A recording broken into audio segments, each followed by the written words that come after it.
À Lubumbashi, dans le Haut-Katanga, la délégation du CENSA, conduite par son président Joseph Olengankoy, poursuit ses consultations en vue de la décrispation de la situation politique au pays, surtout en cette période de l'agression de l'RDC par le Rwanda sous la baie du M23. Après les échanges, Daniel Ngoï Mulunda et Jean-Pierre Moutamba saluent la démarche entreprise par cette institution d'appui à la démocratie visant la consolidation de l'unité nationale.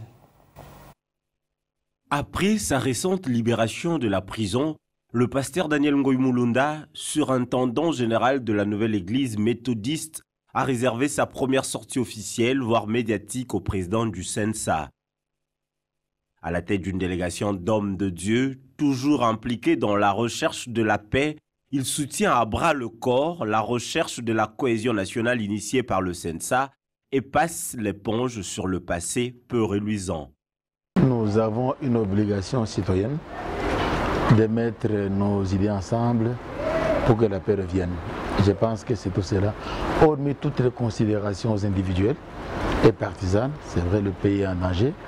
Et nous avons échangé avec les présidents du CENSA et on va continuer à échanger. Mais notre engagement est que comme nous sommes engagés à la paix dans ce pays, nous avons fait la paix concrète dans ce pays, nous devons nous y mettre pour qu'il y ait la paix dans ce pays.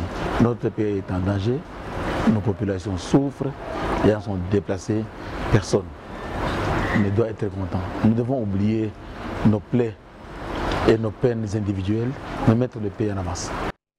À sa suite, l'ambassadeur Moutamba, notable du Haut-Katanga, dont le regroupement Bisso œuvre déjà pour la paix et l'unité des Congolais, propose comme stratégie devant conduire à juguler les tensions observées le dialogue, une recette qui fait ses preuves depuis la conférence de Berlin jusqu'aux différents chefs d'État ayant géré le pays. C'est important que les gens se mettent ensemble, c'est important qu'on s'unisse, c'est important qu'on fasse avancer notre pays. Le pays a besoin de tout le monde, le pays a besoin de se réunir pour aider à ce que le Congo passe. On a passé des étapes, mais qu'on passe encore dans les meilleures étapes.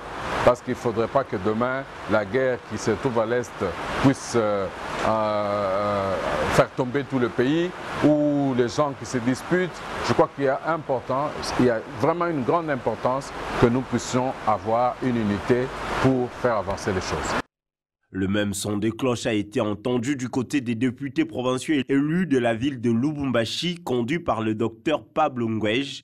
Outre le dialogue, il propose l'application stricte de la loi pour une cohabitation pacifique entre différentes communautés au Haut-Katanga. Les échanges se sont poursuivis entre le président du CENSA et le Forum national de la jeunesse de la RDC, ainsi que les associations de jeunes katangais et kassaïens.